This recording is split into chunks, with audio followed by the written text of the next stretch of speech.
Hello, and welcome to another episode of Women Winning Their Way. This is the show where we talk about success for professional women and how we have the ability, regardless of how we grew up, to be able to carve out our own path to success and create it all on our terms. I'm your host, Clara Capano, and I'm really excited for today's episode. We're talking about one size fits all. One of the things that I have really talked about, and one of the reasons I created this show is to highlight the fact that success and how we achieve success doesn't have to be one size fits all. How you run your life, how you set your level of expectations, and how you go after success, again, is on your terms. So today's guest is going to talk about this from the perspective of who we are and challenges that we face, because we all will face challenges and obstacles, and we do not need to become that challenge or obstacle. That does not define who we are, and how we show up and run our days is the same thing. The way that we run our days is not one size fits all. So I am excited to bring on my new friend, Alyssa, to the stage. So, Alyssa, welcome, welcome. It's so good to have you here. Hello. Yes, it is so wonderful to be here. I'm really excited. Yeah. So you are going to be talking with us a little bit about your struggles, challenges, obstacles of living with ADHD, ADD. And we're going to dive into that in just a moment. But I always love to begin because we're talking about creating our own path to success. When you were a little girl and you dreamed of your future, what did you think success was? Like, what did you envision a successful life looking like for you when you were little? That's such an interesting thing to think about for me because when I was little, I had autism and ADHD, but I was undiagnosed, which was Mm, very, very difficult because it was difficult socially. It was difficult just in all kinds of ways. There were things I didn't understand about myself and things the people around me didn't understand. And it made life very complicated. So mhm. when I was little, my idea of success was like I had put a time clock on this is how long it's going to take for me to graduate high school and get away from all these situations. And that was Mhm. success to me was reaching that point, graduating, being my own Mhm. person, and then once I got to that point, it was kind of like, "Oh, now I have to think about what does that look like moving forward?" Like, Exactly. I was so focused on getting here, and I Mhm. got here, and now what? Right. That's where the journey all begins. So, briefly, before we get into your story, briefly just kind of share with us, what is it that you do now? So, I am a home organization strategist, is how I refer to myself. I work with women who have autism and ADHD to get them personalized systems to create a space they love so they can feel peace and confidence in their home. Ugh, I I believe amazing. that everyone can feel that way and should feel that way, and Mhm. there are systems that work for you and systems that don't work for you, and the trick is just to find the ones that do. Yeah, and that's it. And I think maybe if you agree with this, I think so many times we focus on all the things that aren't working rather than just identifying the few things that do work and capitalize on those. We do. And even more, we see the way that maybe our parents organized or we see Mhm. something on TV or Pinterest is a big offender. And we see something and we think, "Oh, that's the right way." And Mhm. I need to do it that way. And then when that way doesn't work for us, we criticize ourselves and we tell ourselves that we're just bad and lazy. And if we just applied ourselves more, then we could do it. And the truth is, we're already working our behinds off trying to make it Mhm. work. But because we're not using a system that's aligned with our natural patterns, we're struggling. Absolutely. So we're going to dive more into that because I want to hear some of the tools and strategies that you've been able to help people with. But go back a little bit. I want to hear about growing up with your challenges and struggles of having the autism and the ADHD, but being undiagnosed. So tell us a little bit about how that was for you as a child. In some ways, honestly, it was lovely because I I saw things not necessarily simply, but I saw them at very much face value. Mm, So I didn't have some of the social struggles that some of my peers had because I didn't necessarily believe the things people told me. I saw their actions and I saw, okay, your actions and your words are not aligning, but this is what you're doing. And I'm going to base my opinions on your choices and your actions. mhm. And in some ways, it was a real struggle because I would miss things like rhetorical questions where a teacher would say to me, "Oh, would you like to answer this for the class?" And I would say, "No, thank you." No thanks, I'm good. I didn't realize they weren't asking me. They asked me a question. So I addressed it Mhm, as a question. And in some ways, that was very complicated and created a lot of friction.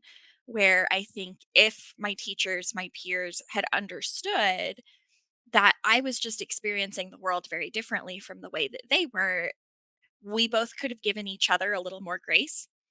mhm, And it was always very apparent too for me that things that I was very concerned about, my school things were always very neat, organized perfectly in folders in my school bag. There was a different pocket for pencils than there was for pens. Very mhm, organized. My bedroom was the definition of chaos. It mm, looked like, as my mom said all the time, it looked like a bomb went off in there. She couldn't find anything. I knew where everything was. I could sure. tell her, "Oh, you need a paper clip? There's a box of paper clips in that box underneath that pile of laundry behind a stapler in like an old bubblegum container. Can I put it away? No, but I can tell you where it is." And that was a real struggle too, trying to figure Mhm, out the difference between why is it that some things are really easy for me to keep nice and neat and organized and other things are a perpetual struggle. yeah. So did growing up this way and were you I know you were undiagnosed, but did it get to a point where when you were diagnosed, did it become sort of this, quote unquote label? And did people then try to put you in a box and say, "Oh, you now are this, so this is how you have to be"? I didn't find that for myself, but I Okay. wasn't diagnosed until I was in my late 20s. And Ah, so wow. it was actually very useful for me because by that point, I had already figured out, I had already gotten to know myself fairly well. And I understood my behaviors. I understood things that I did as patterns that were just true for me. And so instead of being a label, it was more like a door opening into I can actually learn more about this. I can learn more about why I do these things, why these things bother me, but those things don't. I can Mhm, build better tools so that I can support myself and the people around me can support me mhm. when I have needs that are maybe different from what, a person who does not have these kinds of struggles might experience. Yeah. I think this is a really good lesson because I would imagine, and again, I'm not diagnosed with this, but I would imagine for most people, they're told they're autistic, they have ADHD, or whatever it is that they're told. The first moment is maybe frustration, confusion, possibly even anger. But you looked at it from a completely different way. You looked at it from, oh, like a light bulb moment of now it's starting to make sense because now I can use this as a way to make things better. So tell us a little bit more about, learning this and how you were able to approach it in a different way. I think that for a lot of people, I think you're right. And it does become a label and it becomes something that is put on them to tell them that, oh, this is, the most that you're capable of, or we Mhm, expect less from you because of this. And it wasn't like that for me at all. I was very high achieving through school. I was high achieving through college. And only after that did I really start to look at this and say, you know what, these aren't really behaviors. And for some people that have higher support needs than I have, I'm sure it does impact them in greater ways. But for mhm, me personally, it wasn't really a label that defined what I was able to do. mhm. It defined how I was interacting with the world more than anything else. Yeah. So I was able to look at that and say, okay, in some areas, I need to actually be gentler on myself. When I feel like everything is too loud, it's because that is a signal that my body is sending me. Mhm. And me just, gritting my teeth and toughing through it is not the answer, because that is not actually going to work for my brain, for my body. Mhm. I need to turn something off. I need to put on some noise canceling headphones or go to a different space. I need to give myself more grace than I have been, because this is a biological need that I have. Yeah. So, in a lot of ways, it really let me be more responsive to my own needs and the things that were going to allow me to have a clearer view of what I needed to do for myself. Mhm.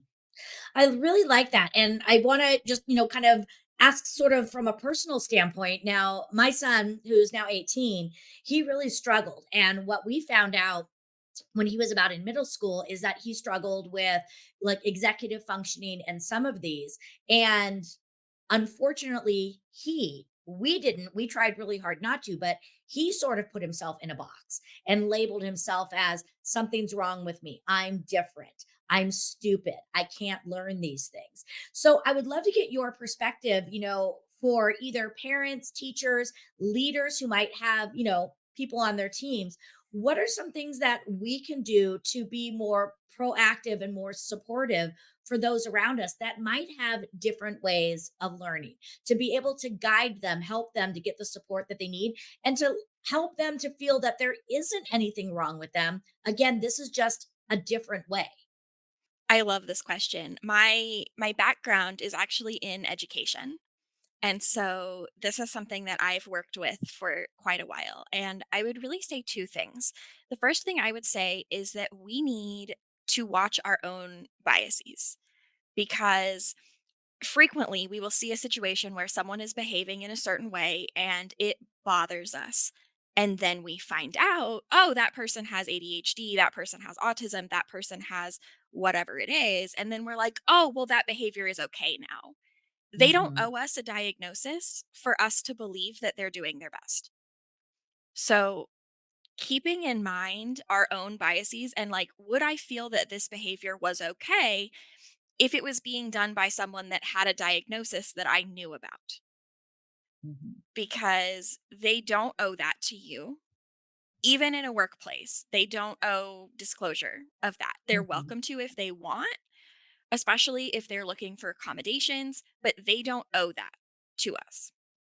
And the second thing I would say is, for a person who feels like there's something wrong with them, that they're the only one having this experience, that they're being put in this box that defines how well they can function. I would tell that person that, first of all, it is not a bad thing to not do the same things everyone else is doing. By the time you become an adult, people who are not doing the same things everyone else is doing are often wildly successful. And it is completely okay to look at the people around you and think, I don't have anything in common with these people. And that does not mean that you are the problem. And it doesn't even mean that they are the problem. It just means you don't have much in common. Mhm. And that's okay. I had very few friends through school. I went to a fairly small school. There weren't a lot of other people there that were like me. And then when I was in high school, I went to a summer camp and I met a whole bunch of people who, we've been talking about it since then, and many of us have said, how many of you got a diagnosis since you left school and were in adulthood? And I made friends like popcorn. It was so easy. We all Mm. just connected with each other. So even if you're not currently surrounded by your people, that doesn't mean they're not out there. That doesn't Mhm. mean that you can't find them, that you can't be successful in other ways. Yeah. And it may also just mean that the thing you're being asked to do is not something you're interested in. Yeah, very true. Now, would you say, looking back, because I think there have so many other checks and balances right now to be aware of these, but how different do you think things would have been for you, or maybe not at all, should you have been diagnosed when you were a kid versus in your 20s? I look back at some things that I did that I still do or that I definitely did as a child and think, how on earth did nobody see that? Mhm. And a lot of times I think they did see it, but they just labeled it as something else. I was just Mm. a quirky kid. I was just a little different. And I hesitate to say that I should have been diagnosed because I think that the adults who would have been the ones to put that in motion were doing their best at the time. And I think I was doing my best, my teachers were doing their best, my parents were doing their best. We were all doing our best to deal with this thing that we didn't really understand. And I think it would have been much easier in some respects if I had been diagnosed. But I don't think it would have helped me in terms of actually making more friends because I think I Mhm. just wasn't surrounded by a lot of people who were similar to me. I Mhm. think that it wouldn't necessarily have helped me to avoid friction with some of the teachers that I had, some of the situations that I was in, because they were just always going to be people who thought very differently from me. And that's always going to create its own measure of friction. So Yeah. there are ways in which I think it would have been really nice to know before. And there are also ways in which I'm kind of glad that I had the opportunity to get to know myself so that when I did get a diagnosis, it felt less like a label and more like an explanation. Oh, I love that. That's a great way of looking at it. So, I people say all the time again, do what you're passionate about, do what you know. And I love how you took your knowledge of who you are and going through this journey and then really tailoring it into what you do for a business of, being able to help people to, learn and, take ownership and empower them to, create lives that again will support them and how they learn. So tell us a little bit about your journey to create your business and how you put all that together. So it really started during the pandemic, like I think a lot Mhm. of things did. Um, when you leave your home every day, you can kind of ignore the state of it because you're walking out the door. You don't have to deal with it for a few hours. You come home, you're tired. You're like, I'm just going to throw something in the oven and then go to bed. When you're suddenly at home all day, every day, you don't really get the opportunity to ignore the problem. And so I Mhm. started looking around and thinking, you know what? I'm going to fix this. I'm going to figure out how to get my home organized. I'm going to crack the code. There is an answer and I'm going to find it. And it was around that same time that I was diagnosed and found out, okay, full stop. If I had students, because of my educational background, I immediately started looking at it from the lens of if I had students who were struggling this much with something they were trying to do, and I knew that they were really sincere about mastering whatever it was, but for some reason they were struggling, I would absolutely never talk to them the way I was talking to me. Mm. I would never tell them that they were a bad kid, that they were lazy, that they should just try harder. I would start looking at, okay, what is in their environment that's not setting up for success? What am I doing that's not setting them up for success? What is not working for them? And how can we make that work for them so they can do this thing they obviously really want to do?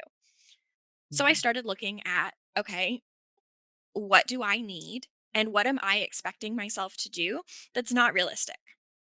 One of the first things I found was that almost every home organization advice medium out there, whether it's books or TV or Pinterest articles, the first bit of advice is just make it a habit. Well, that works great if you form habits easily. If you Mhm. don't, you're always going to feel like you're doing it wrong. And so I said to myself, okay, no more habits. It doesn't work for me. I'm done trying to make it a habit. Instead, I'm going to make it a routine. Or I'm going to put something out in the middle of the floor where I'm going to see it and it's going to remind me that I need to do that thing. Mm. And that was the first step to just an absolute 180 in terms of the way I was trying to do things. Yeah. And because I was very excited about it, I was sharing it. And I have a lot of friends who are also neurodivergent in one way or another. And the more I shared things with them, the more they were like, hey, I tried that thing and it was great. Yeah. Can you give us an And example of maybe one of these items that you took from someone saying, just do a habit to a routine? Can you give us an example of something that you did? yeah, so the dishwasher, I really like to wake up to clean dishes. So I like to run the dishwasher at night when I go to bed. Well, when I'm going to bed, it's not a habit.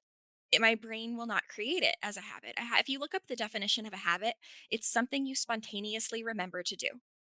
And I don't. So instead of getting frustrated day after day after day that whenever I was turning all the lights off and everything else, I didn't remember to start the dishwasher, I started taking the jug of detergent and setting it in the middle of the kitchen floor. Because there was no way, as I was turning all the lights off and closing everything down for the Mhm. night, that I was going to miss that there was a jug of detergent in the middle of the floor. So you almost had to create these sort of cues to cue you in. Yes. Yeah. Hmm. Mhm. I like that. So That's great. I do a lot of storing things in plain sight. I do a lot of storing things with other things. So, like the stuff that I use a lot when I put something in the slow cooker, I just store it with the slow cooker. That way I Mm. never get to dinner and realize, "Oh my gosh, I didn't put chicken broth in this." I just store them together. Right. And I also do a lot of making a list. And I have two separate lists, which was also kind of a game changer for me. One of them is I refer to it as my everything list. It's every single thing that's in my brain that I need to remember, I can put it on this list. The other one is my today list, which is maybe 3 to 5 things that are realistic for today. And splitting it out like that keeps me from being really overwhelmed when I look at the whole giant Oh, yeah. list, but it also keeps me from forgetting things to go on the little short list. Mhm. Well, and I don't So, know if you know this, you probably do because you're well educated in this, but having that smaller today list of 3 to 5 items scientifically works better than having a long to-do list because our brain again is a computer and it does get overwhelmed. And scientifically, it studies have shown that when you feed your brain more than 5 bits of information, its processing slows. And when you give it more than 9 bits of information, it relatively stops. And this is why even people who have normal thinking patterns get overwhelmed with a to do list. So I think everybody, and this is what I always have my big three. It's based upon, again, the long to do list. I look over my schedule for the day. What are the three things that are going to be the biggest priorities today? Because I do, it's easier to stay connected. I can, prioritize them in my schedule, but it doesn't overwhelm you and it doesn't cause you to spiral. So I think that's such a great tip for everybody to be able to bring yeah, and like you're saying, it's easier to compare your to-do list with your schedule when it's shorter. in. Hmm. And it's just much, especially for someone who has problems with executive functioning, whether that's because you have something like autism or ADHD, or if that's because you have small children. And executive functioning is whatever is happening from 1 minute to the next. Hmm. Cutting it up like that really helps to also feel like it's exhausting when you get to the end of the day every single day and your to do list is not done. Hmm. It's demotivating. It does not make you want to do it again tomorrow. Being Hmm. able to reach the end of the day and say, wow, I did the things on my list Yeah. is really motivating to go on and do the things you need to do the next day. Yeah. So now running a business because you're an entrepreneur and there's a lot of moving parts as an entrepreneur. So I can see where again having just 3 to 5 priorities a day, can help you. What are some of the other things that you have been able to do for yourself to support you as a business owner because I guarantee just as you said, there are so many people who don't have what we'll call traditional thought processes and they are off the charts successful.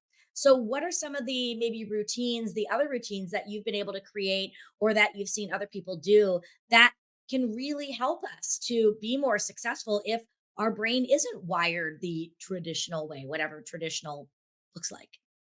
There are studies that have shown that people who have ADHD are statistically just far more likely to be entrepreneurs, which I find fascinating because Yes. we are interested, we're engaged, we want to do the thing that interests us. We don't want someone else telling us what we need to be doing.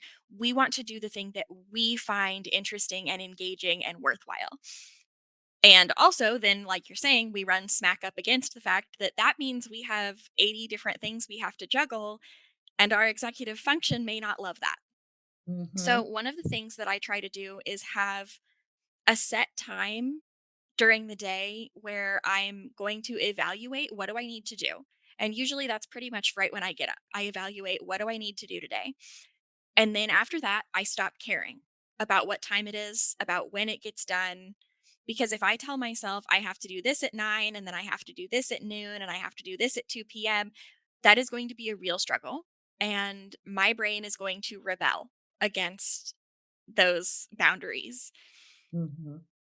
If I just tell myself it doesn't matter when I do this as long as it's done by the end of the day, or for some tasks by the end of the week, or whatever it is, it's so much easier because I can be in the middle of eating lunch and think, oh, I'm motivated to do that right now, and then go do it.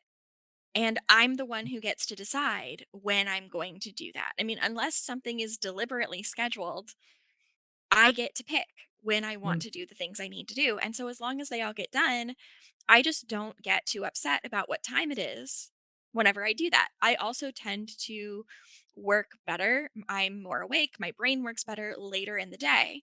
So sometimes that means I'm working on things for work at 8:30 at night, but earlier in the morning or in the afternoon, I may not be doing that. So Yeah.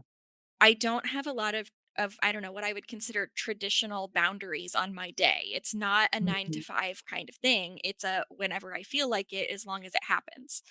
Yeah. And And I I feel like can that's really see, helped like you me. said, with an entrepreneur, I can see that working. And again, going back to my son, he's on the entrepreneurial path, and it's been challenging because his father and I are more, focused. Like for me, I can be very regimented, and even though I know that I work, stronger in the morning, it works well for me to again have and compartmentalize. And Nicholas is just the opposite. And so it's really caused me to take a pause and to learn. And I'm really trying to again to teach him these things now, saying we've got to find your way of doing it and to not put these constraints on him, because you're absolutely right. You have to again find the way that's going to work for you. And once you find what works for you, I think you use the idea of giving yourself grace, again, doing that, because what does it matter if it gets done at 3 or if it gets done? The idea is let's just get it done. I think that's Especially so. when you are doing the entrepreneurial thing. Like my business is basically completely online. Nobody on the other side of the computer knows what time it was when I accomplished what I needed to do. It Mhm. they don't need to know. As long as I Mhm. accomplished it, as long as they're getting what they need from me, that's okay. Yeah. And so even if I feel like for a lot of people, we have this belief that accommodations are for people who have a diagnosis, and accommodations are for whoever they help.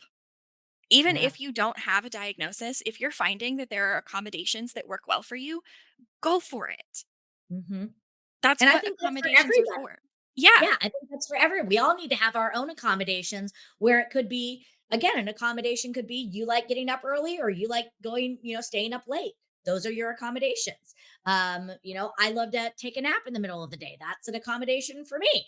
So I think, doing that and again, allowing yourself to perform how you best perform. I think this is so amazing. So, yeah, I mean, I would love to just again, what are, building your business, putting it online.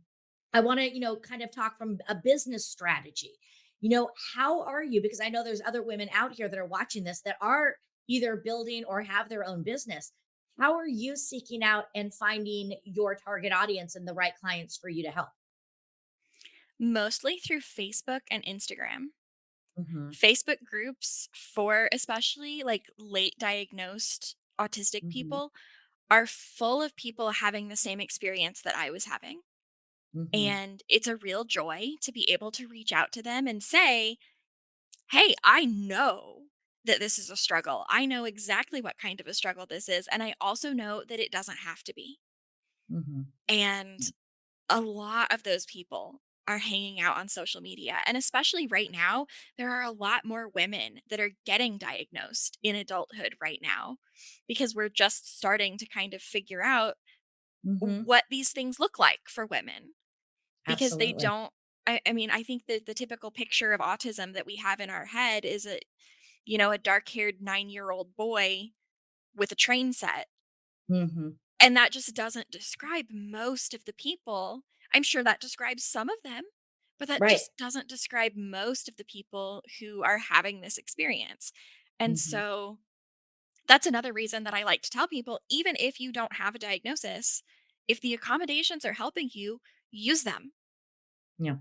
because getting a diagnosis can be time consuming, it can be expensive, and it's just not necessary to do your own thing and Mhm. be your own advocate. Yeah, it just goes back to, again, find the pattern that works for you. I would love to ask, and because I think, communication is so key. And, for the people that are, watching this, whether it's themselves, a family member, whatever it may be, what are some tips we can do? Because again, when people haven't been around this, it is new. And like I said, this was new for me with my son. I'm extremely academic. My parents were academic, and everything having a place worked. So this was very different. And I know that my son had a really hard time communicating with us of this, your way of doing things isn't working for me. What are some things that, either if somebody is watching this and this is them, talk to me about some of the best ways that we can communicate with those around us, whether it's our parents, our friends, our significant other, our teachers, our boss.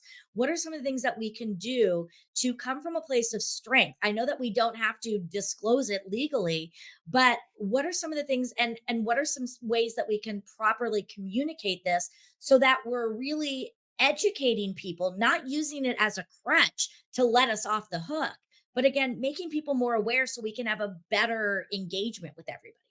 One of the first things that I tend to tell my clients, that I tend to tell other people, is that it is totally okay to tell someone that here's what I need, and I don't necessarily know how to explain to you why it is that I need that. I may not even know myself, but I don't need to know. If you care about me, especially people in your personal life, if you care about me, the fact that this matters to me will be enough for you. Mhm. Because I think that people who do not have these kind of neurodivergent traits tend to think that everyone thinks the same way they do. For people who have these neurodivergent traits, we are extremely aware that other people do not think the way we do.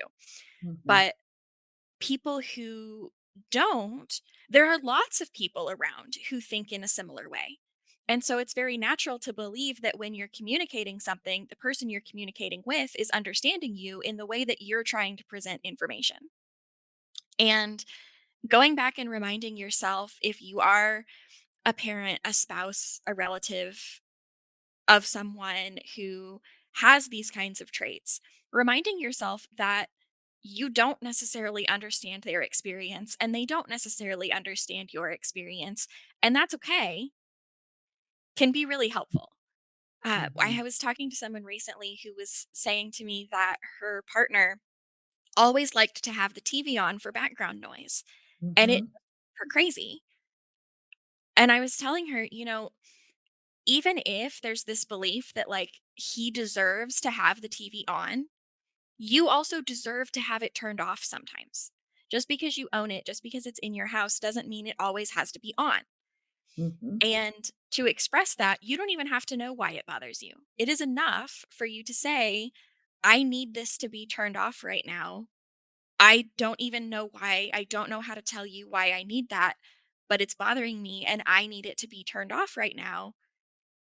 And being able to see that from the other side as a legitimate need and not just something that someone's like, "Oh, I'm not enjoying your show, so I want to turn this off." They have a need for silence or they're being overstimulated by it or something is happening and they need things to be different. Mhm. So, to recognize that those perspectives just may not always be the same.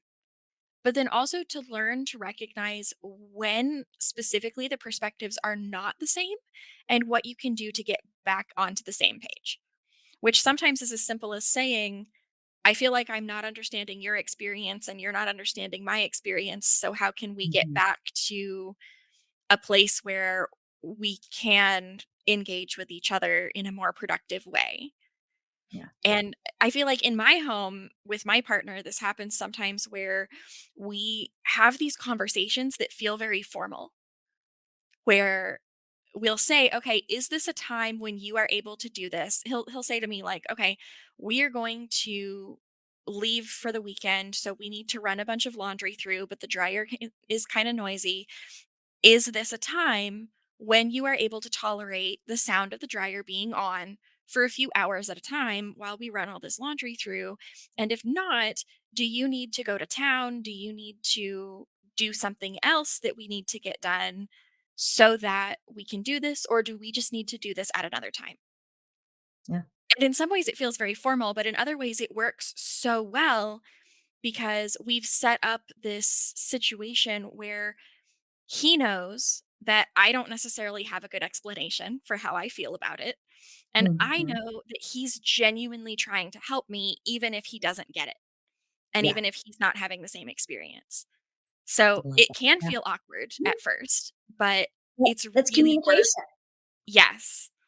And it's Mhm. really Yeah. worth building those structures that help you. Yeah, that is great. Can you share, without obviously naming names, can you share any other success stories of people that you've worked with and, maybe some of the routines that you've helped them with? So, my favorite one, my absolute favorite success story is I worked with a woman who always thought that she was very organized, but it was because she spent every minute of every day doing it. And I helped her mostly with her kitchen, helped her figure out, okay, you're not loving this. Let's move it over here instead of fighting it. This isn't really working for you. Let's do this instead. And I also helped her figure out some meal planning stuff because that was really tripping her up was she just never knew, she always felt like her kitchen was chaotic because she never knew what to make. She would walk in there Mhm. and be like, "Well, I don't know what to do now."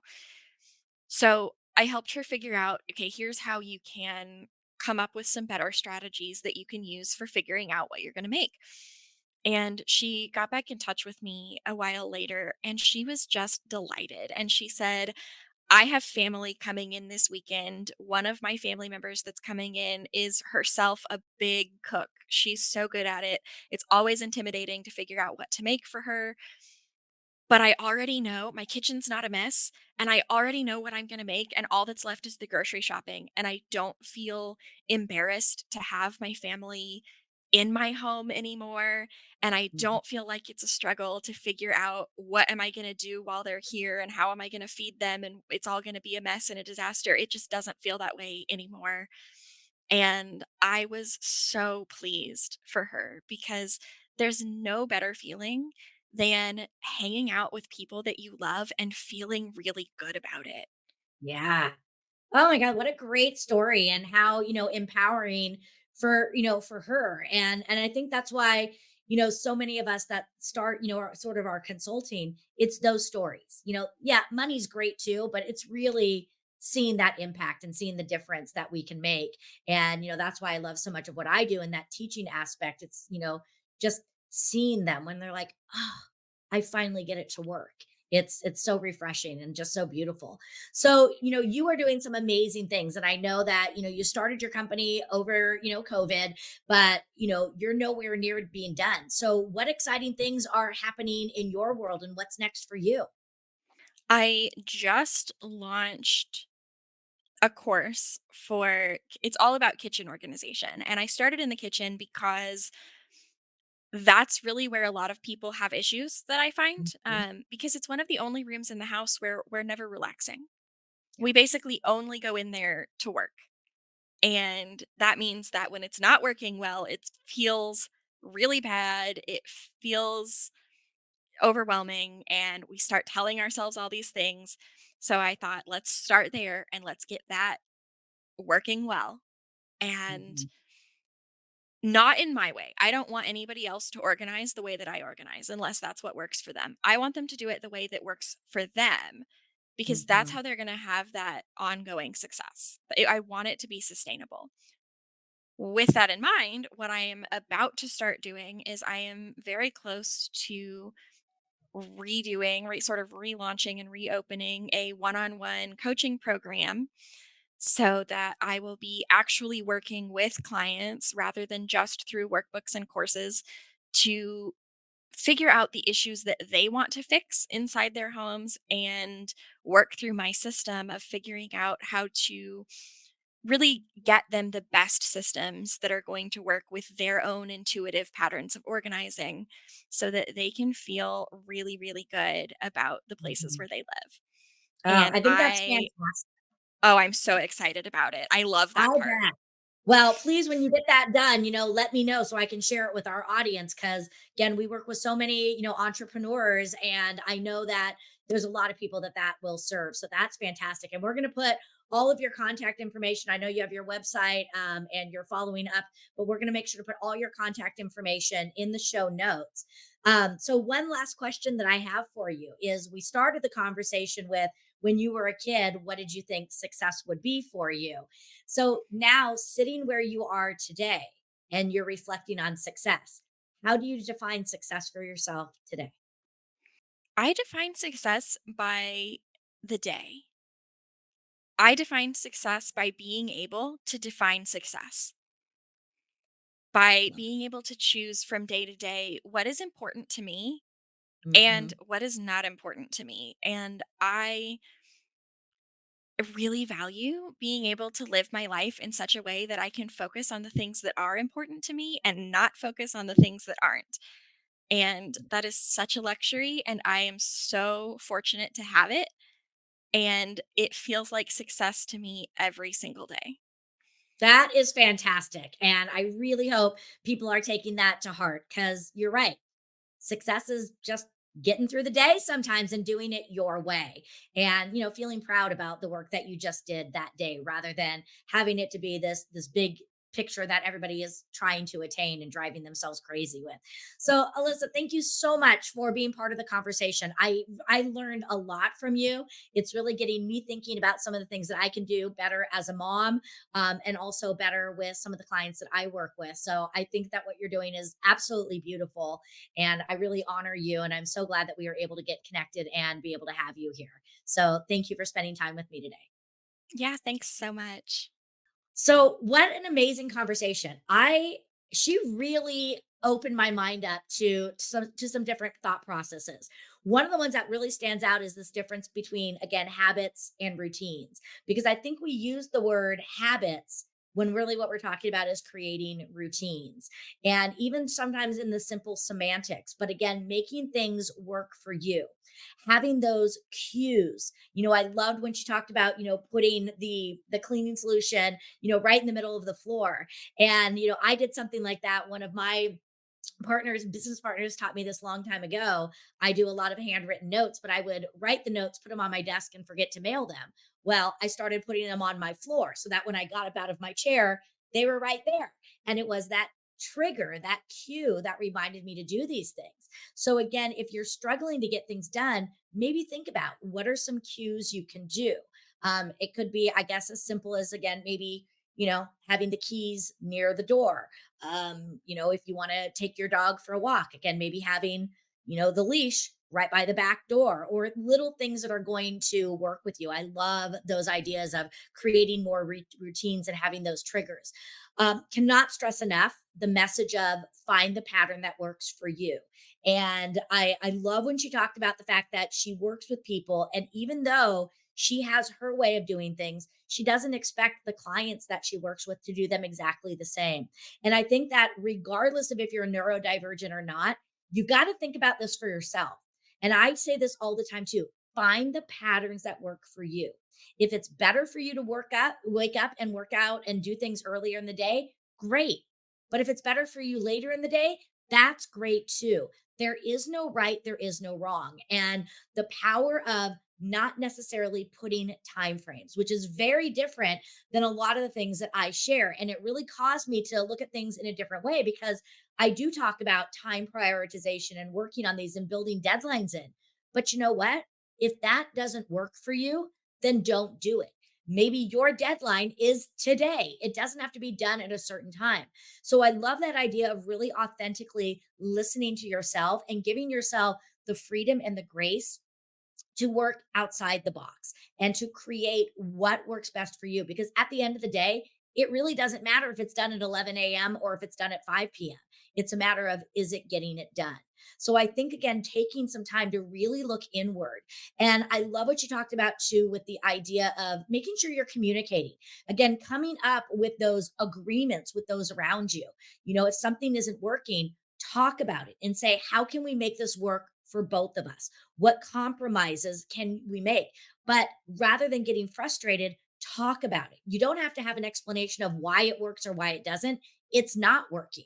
So let's try to see if we can find solutions to make it work for everyone. So if you are struggling with this, not everybody understands it, but they're clearly not going to understand it if we don't communicate about it. So speak up. If you need help, or if you're a mom like me and you see your child struggling, go to them and encourage them to tell you what would work for you rather than telling them you need to do your chores this way. I need to go to my son and say, what's the best way for you to get it done? If this is the result we're looking at, what's the best way for you to accomplish this result? Because his way of getting there is not going to be my way, and that's okay. And then, I love what she said at the end, defining success. It doesn't have to be a 5-year plan. Doesn't even have to be a week plan.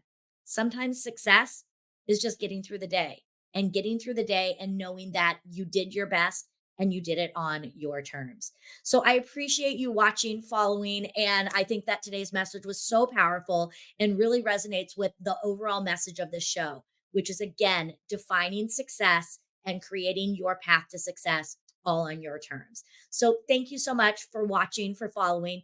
Please take 30 seconds on whatever platform you're following this on to like, to comment, to share, to rate it. We want to take this show on a global level and make sure that women everywhere, today's women and tomorrow's women, know that regardless of where they are, regardless of what they're facing, they're not alone and that we are here as a community to support them in creating and defining success on their terms. So I'm your host, Clara Capano. And until next time, stay safe, stay productive, stay happy, and keep working on your terms.